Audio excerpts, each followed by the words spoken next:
Olá pessoal, estamos reunidos mais uma vez para darmos continuidade aos nossos estudos da Santa Igreja Católica. É sempre um prazer estar junto com vocês, divulgando um pouco daquilo que nós sabemos em relação às doutrinas da nossa Santa Igreja. E hoje vamos falar de um tema muito importante, que são os dogmas da nossa Igreja. Então você fique atento, você que vai nos assistir, compartilhe com seus amigos, com seus vizinhos, e faça com que a palavra de Deus, através desses santos vídeos que nós estamos fazendo aqui, chegue aos mais distintos lugares da sua família, da sua comunidade. E hoje nós estamos com um convidado aqui, Felipe, que vem nos ajudar nesse tema de hoje tão importante. Olá, é um imenso prazer estar aqui, fazendo parte dessa forma de evangelizar dos novos tempos e poder dar minha contribuição na formação dogmática para todos vocês. E hoje, de maneira especial, falando diretamente de Nossa Senhora, nossa mãe, a Mãe de Deus. E antes de iniciar a falar deste tema tão importante para a nossa fé, já que se trata dos dogmas e especificamente hoje de Nossa Senhora, eu convido a você que nos assiste a rezar conosco uma Ave Maria e traçar antes de tudo o sinal da cruz, que é o sinal do cristão. Em nome do Pai, do Filho e do Espírito Santo. Amém. Ave Maria, cheia de graça, o Senhor é convosco. Bendita sois vós entre as mulheres, bendito é o fruto do vosso ventre, Jesus. Santa Maria, Mãe de Deus, rogai por nós, pecadores, agora e na hora de nossa morte. Amém. Então, para iniciarmos, Felipe, nós vamos tentar explicar um pouco para aquele que nos ouve o que é dogma na nossa Igreja Católica, para que as pessoas entendam e assim vá intensificando mais a sua fé naquilo que a Bíblia nos ensina. Eu gostaria que você desse uma explicação sobre o que é dogma para aquele que nos ouve.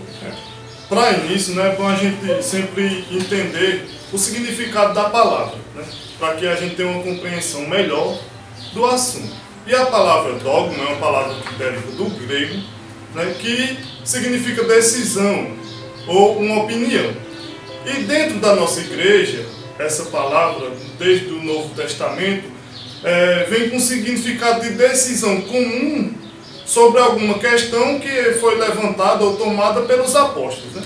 Desde o início da era apostólica, que sempre a igreja vem preservando a verdade da fé revelada por Jesus e de maneira em conjunto, para que não tenha nenhuma diferença naquilo que as pessoas creem.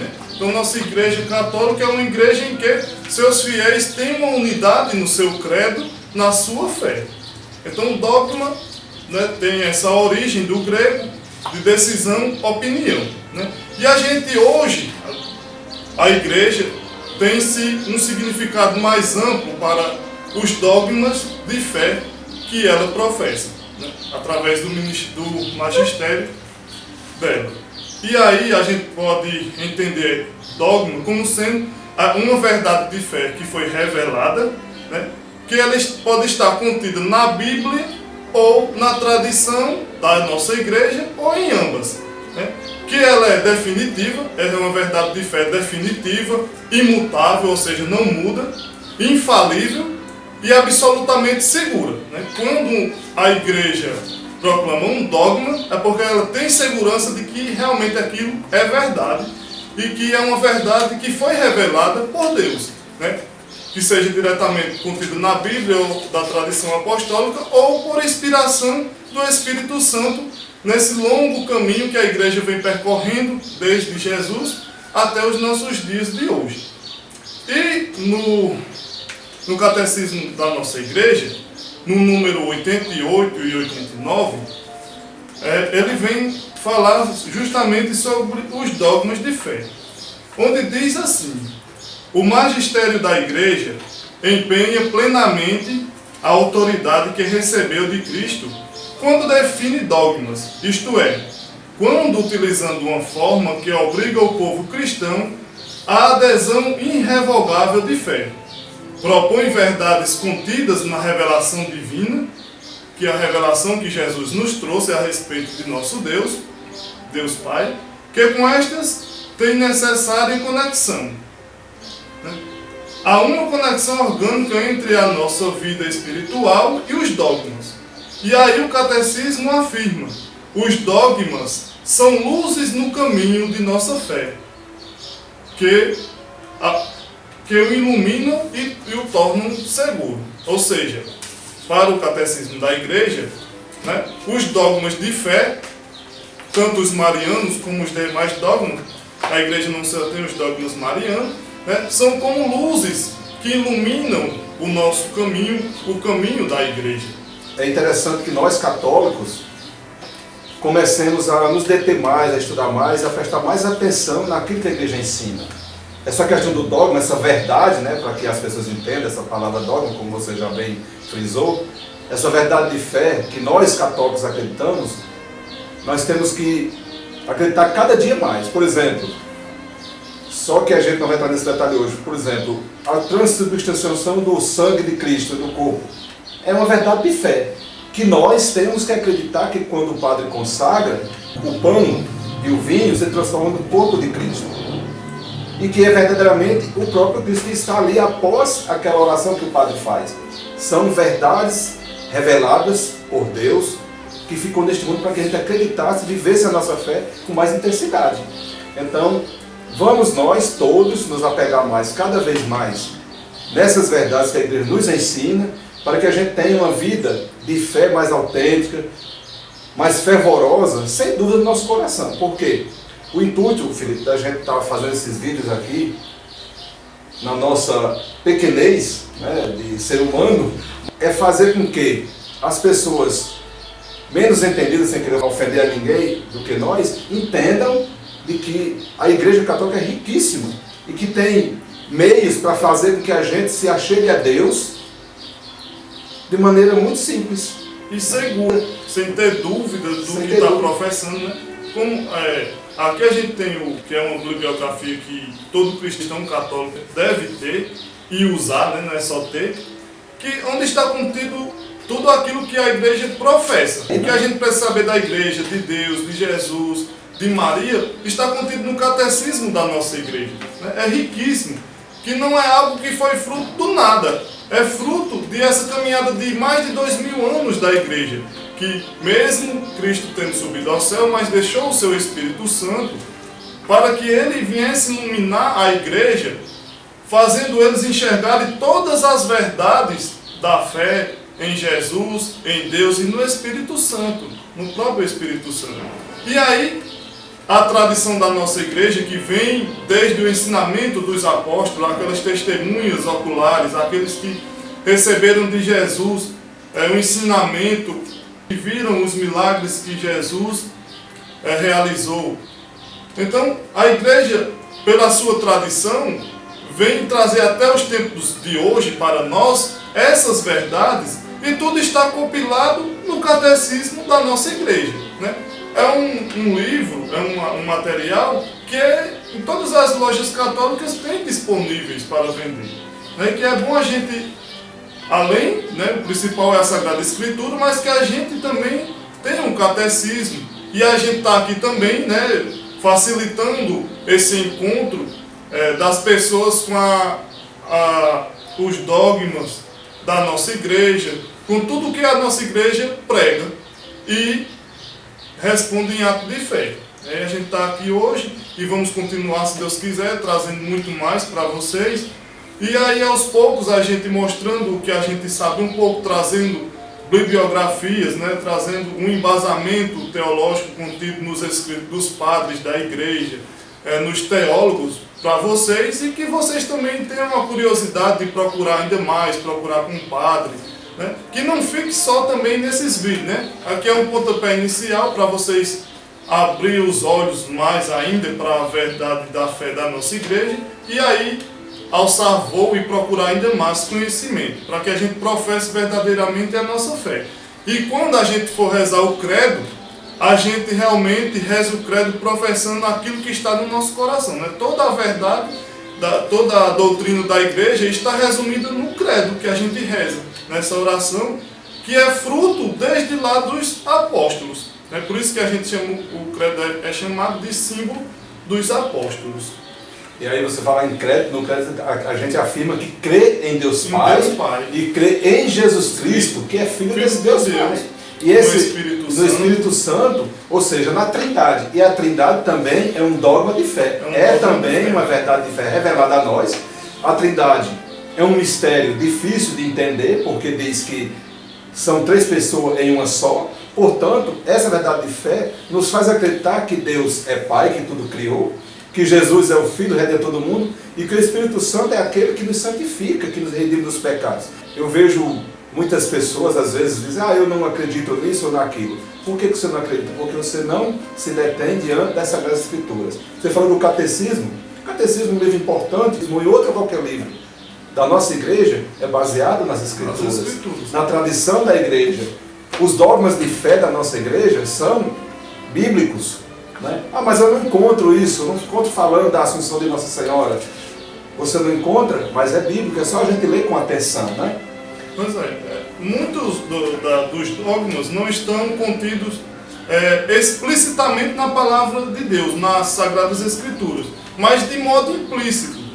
E através da tradição e do auxílio do Espírito Santo que a igreja tem, porque foi promessa de Jesus de mandar o seu Espírito para guardar a igreja, para revelar tudo aquilo que eles ainda não conseguiam enxergar, ajudar a igreja a entender os mistérios de Deus ao longo do tempo. Então é por esse mesmo Espírito que os padres e alguns teólogos tiram essa mensagem de fé que está implícita nas Sagradas Escrituras, na revelação dos apóstolos, e traz para nós de maneira explícita, de maneira que a gente possa conhecer melhor e entender sua profundidade, entender sua verdade mesmo de nossa fé. Aí você falou uma coisa interessante também, para que a gente entenda, você falou do Papa aí, e o Papa é alguém que está lá, que tem o seu ministério infalível. O Papa é alguém que está colocado lá em Roma para dirigir a igreja do mundo inteiro, mas é escolhido não meramente por votos de cardeais, mas é ação do Espírito Santo. Porque se não fosse, alguns que desejam ser Papa seriam, não é? E aí, o Papa é escolhido pela ação do Espírito Santo. E veja como o Espírito Santo age na vida da igreja, que escolheu, na minha opinião, até hoje, o melhor Papa que tem de humildade, de pessoas que sabem se dirigir ao outro, que conseguem entender a dor do outro. Né? O Papa Francisco é um homem, realmente foi e é um homem escolhido pelo Espírito Santo. Então, o Papa é alguém infalível. Então, o que ele decreta lá em Roma, claro, baseado na Sagrada Escritura e fruto de muita oração. Muita oração, que é o que nós também, como leigos, devemos fazer, né? É infalível. Quando o Papa decreta, por exemplo, um dogma lá, ele não faz porque ele está só simplesmente com vontade, de livre espontânea vontade. Ele faz porque ele percebeu a necessidade da igreja, a vontade popular, às vezes, do povo, que está acreditando em determinada coisa, mas, acima de tudo, a ação do Espírito Santo, né, baseado na Sagrada Escritura, na tradição. No Espírito, né, no Espírito da verdade, como está contido na Sagrada Escritura. Na Sagrada Escritura. O Espírito Santo vem ajudar a igreja a enxergar os mistérios de Deus. Toda a revelação está contida em Jesus, mas nós, na nossa humanidade, não somos capazes de conhecer tudo, e nem de maneira profunda. Então, ao longo do tempo, o Espírito Santo vai usando dos membros da igreja, principalmente os seus sacerdotes e o chefe de todos, né, o Papa, para poder ir revelando, dando um entendimento melhor sobre aquilo que Jesus havia revelado quando esteve no meio de nós, de corpo e alma. E ficou, né, para nós como herança através das Sagradas Escrituras. Mas nem tudo está contido na Sagrada Escritura, porque não caberia. Como é que a gente ia crer num Deus que tudo o que Ele é e o que Ele ensinou ia caber apenas em um livro? Então não seria Deus, porque Deus é infinito. Então a Sagrada Escritura tem apenas o necessário para sustentar a nossa fé em nosso Deus, sustentar a nossa fé em Jesus Cristo, seu Filho unigênito, e no seu Espírito Santo. né? E ao longo do tempo, esse mesmo Espírito vai ajudando aos homens, né, da igreja a conhecerem melhor e entenderem melhor aquilo que Deus vem revelando desde a criação, né? Começando lá no Gênesis e até os dias de hoje. Então o Espírito está constantemente na igreja. Essa força que impulsiona a igreja e que dá sabedoria aos membros da igreja, desse corpo místico de Cristo. A gente pode aqui enumerar alguns dogmas, que são muitos, mas a gente fala hoje mais de Nossa Senhora, né?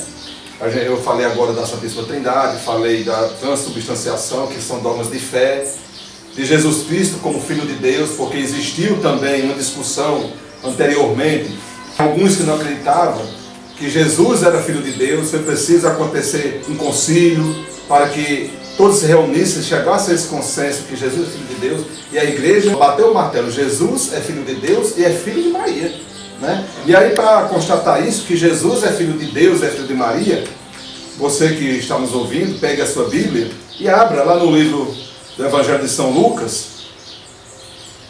e você vai ver, lá no capítulo 1, no versículo 30, quando o anjo chega lá na casa de Maria, entra pelaquela janela, vamos dizer assim, ela está lá provavelmente rezando, porque Nossa Senhora era uma mulher de oração, e aí o anjo sauda Maria e depois ele diz: não temas, Maria, pois encontraste graça diante de Deus. Eis que conceberás e darás à luz a um filho, e lhe porás o nome de Jesus.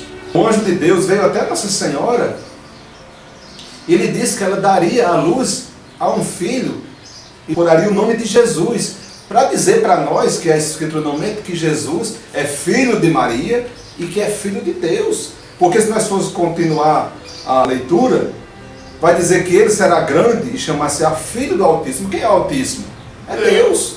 Então não tem para onde a gente correr, que Nossa Senhora é a mãe de Jesus e que Jesus é Filho de Deus. Mas a igreja, para reforçar isso aos seus fiéis, ainda proclamou esse dogma de fé, como Maria sendo mãe de Deus e que Jesus é Filho de Deus. Olha aí as verdades. Precisa que a gente adentre mais a Escritura, estude mais, escute, como o Felipe falou, os estudiosos da nossa igreja. Nós temos tantos livros bons, temos tantos padres que falam com propriedade dos dogmas de fé de Nossa Senhora, e a gente precisa adentrar mais para que a nossa fé não enfraqueça. Por isso que a gente afirma sempre que nós temos que rezar a Nossa Senhora todos os dias, não só no mês de maio, porque ela intercede por nós diariamente. E aí a igreja sabiamente vem e reforça em nós, proclamando esses dogmas de fé, viu, Felipe? Que tem para a nossa igreja, para que a gente acredite, que a gente se intensifique mais a nossa fé, a nossa oração. O dogma, como essa verdade de fé, já está dizendo, verdade de fé, para que a gente tenha mais fé naquilo que a igreja ensina, na intercessão de Nossa Senhora e dos santos, dos outros dogmas que a igreja proclama. Então, a gente tem que, de fato, não perder tempo e acreditar naquilo que a nossa igreja ensina, baseado na Sagrada Escritura e nos documentos da igreja. É interessante também essa catequese que estamos realizando, para que nós, porque nós também precisamos estudar e mais a fundo para trazer para vocês, e todos que estão nos acompanhando, também fortalecer a fé de vocês, ter uma segurança naquilo que vocês acreditam, para que não fiquem em dúvida sobre aquilo que a igreja professa de fé. A gente tem que crer fielmente naquilo que a gente está falando, está dizendo, e a gente também saber defender a fé da nossa igreja.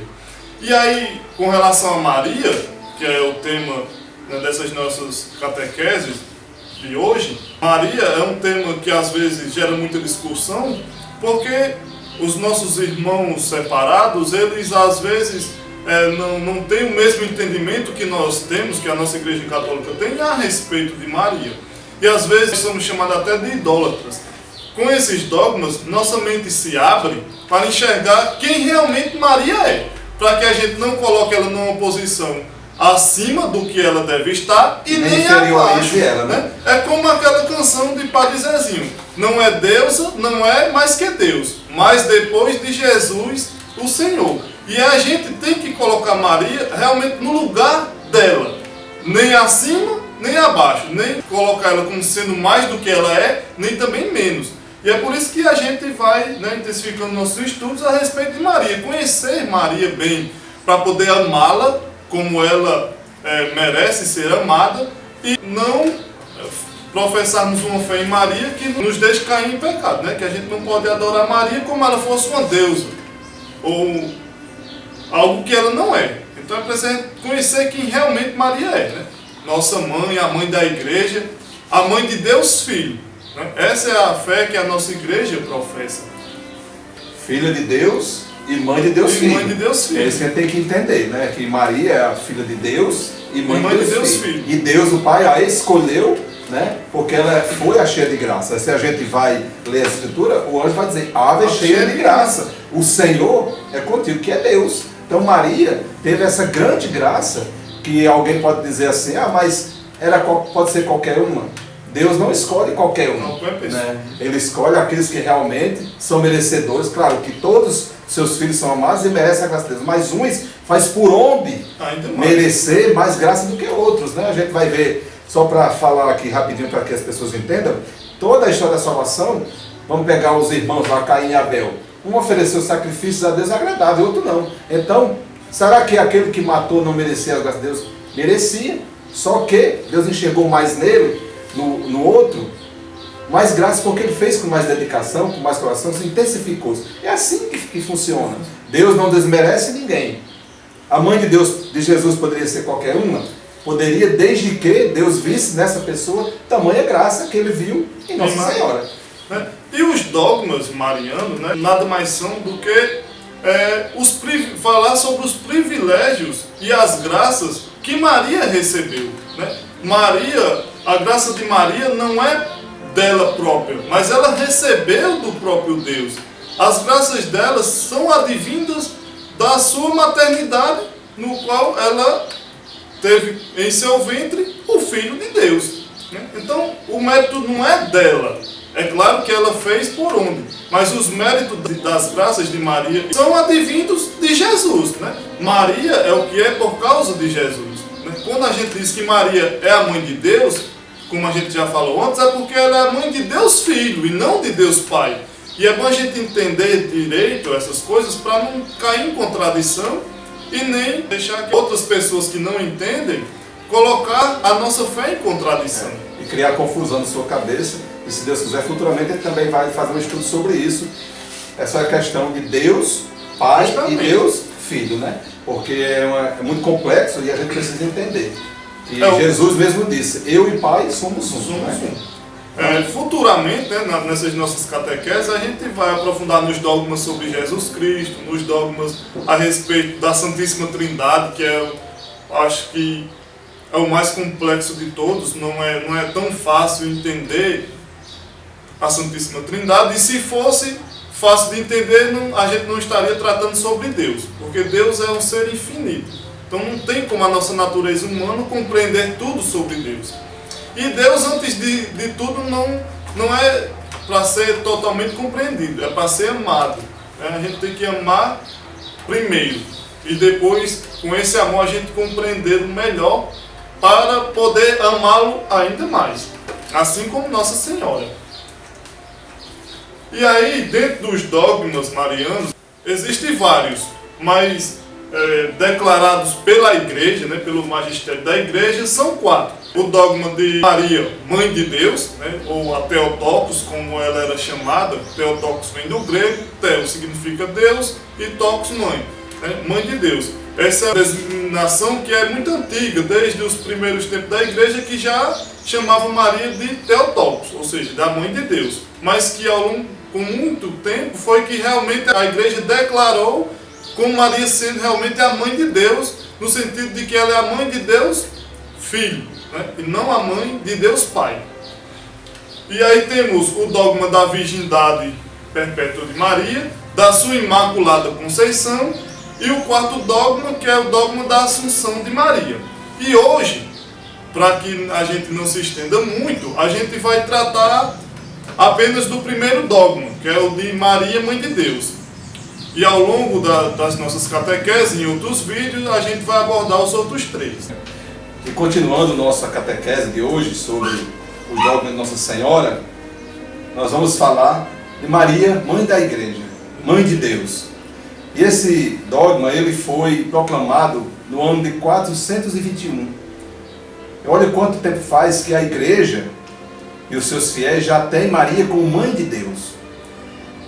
E aí vem dizer, por ser a mãe de Cristo, cabeça da igreja, que é o seu corpo místico, Maria é também mãe da igreja.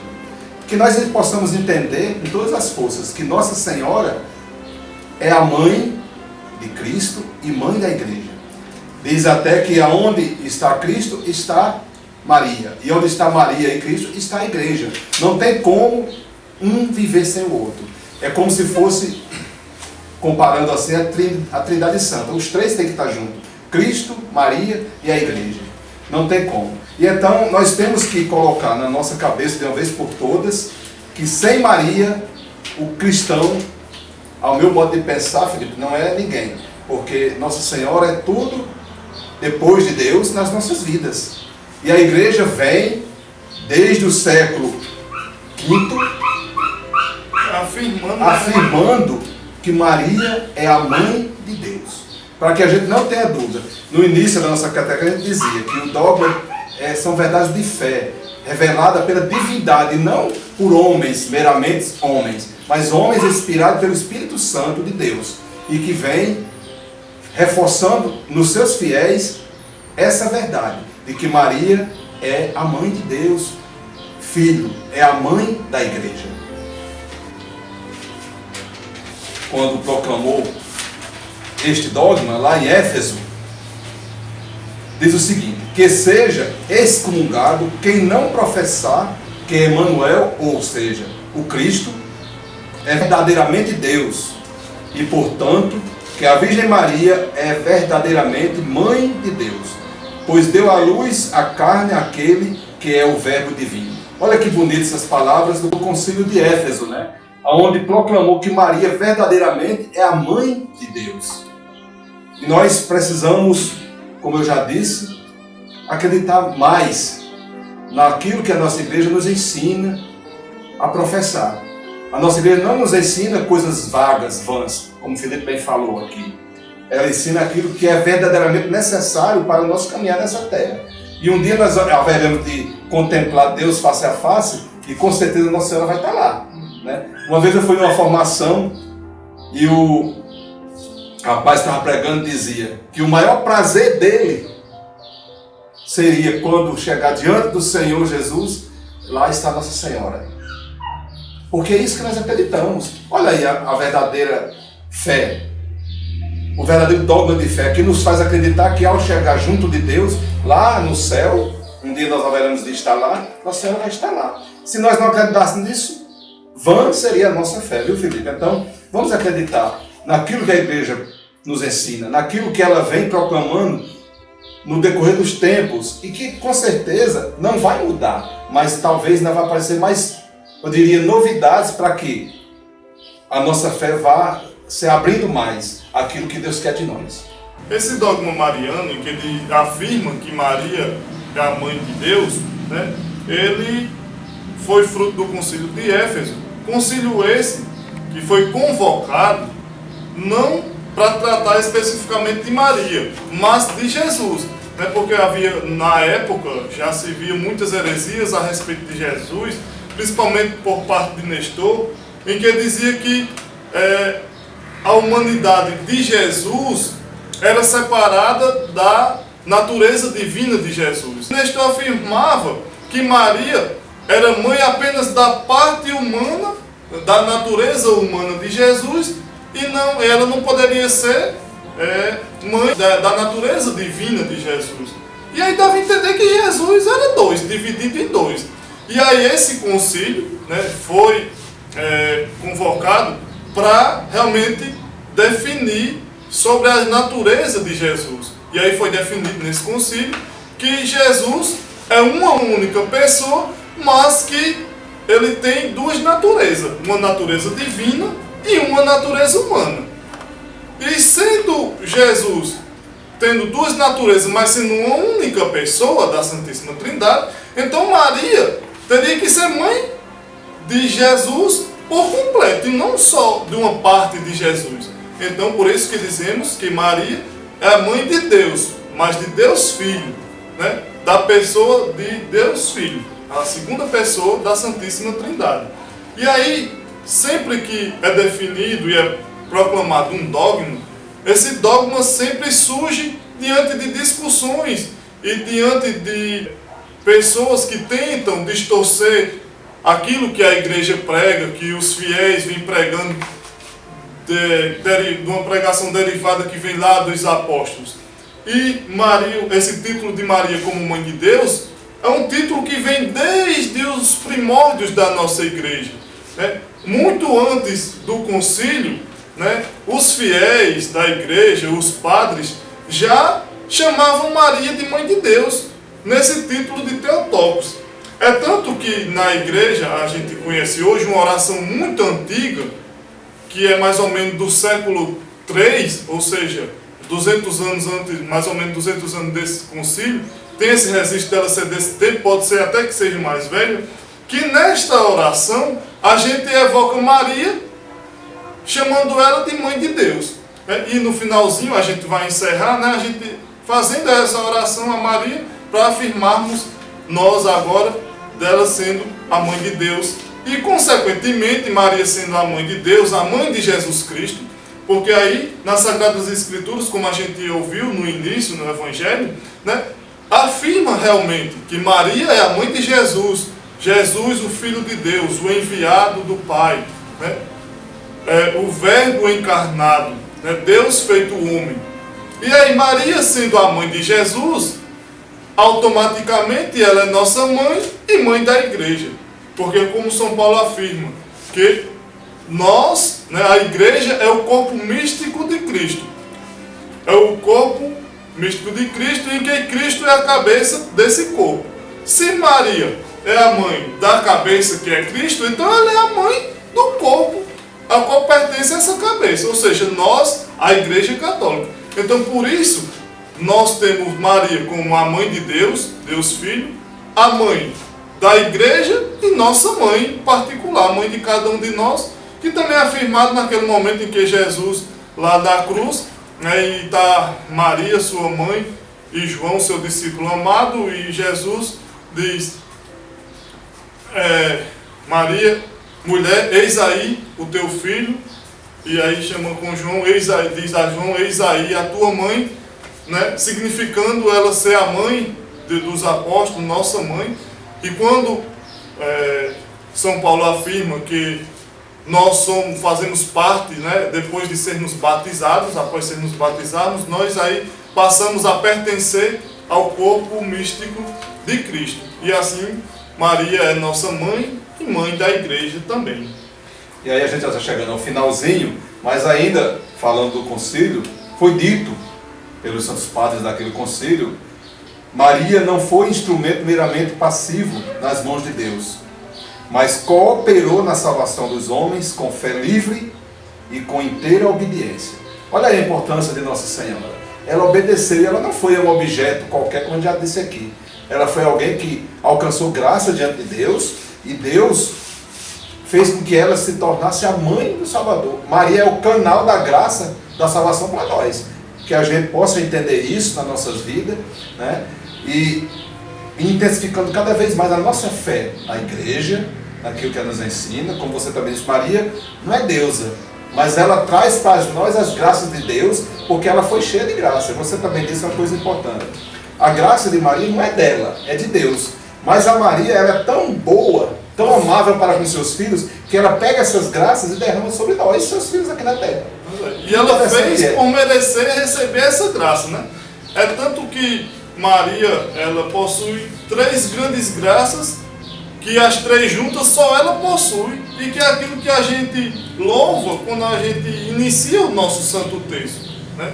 Quando a gente reza aquelas 3 primeiras 3 Ave Marias, né, louvando a Maria, ela sendo a filha amada de Deus Pai, sendo a mãe de Deus Filho, e sendo a esposa do Espírito Santo, ou sendo também templo e sacrário da Santíssima Trindade. Essas 3 graças juntas, só Maria recebeu. Por isso que nós a veneramos com tão grande amor, né, com tão grande fé. Porque ela é uma mulher agraciada. Não há outra mulher igual a ela, né? Depois de Jesus é Maria. E é importante a gente sempre frisar, Maria não é maior do que Jesus, nem melhor. Mas depois de Jesus é Maria. E ela nos ajuda a sempre encontrarmos o seu filho, né? Há vários modos de chegarmos até Jesus.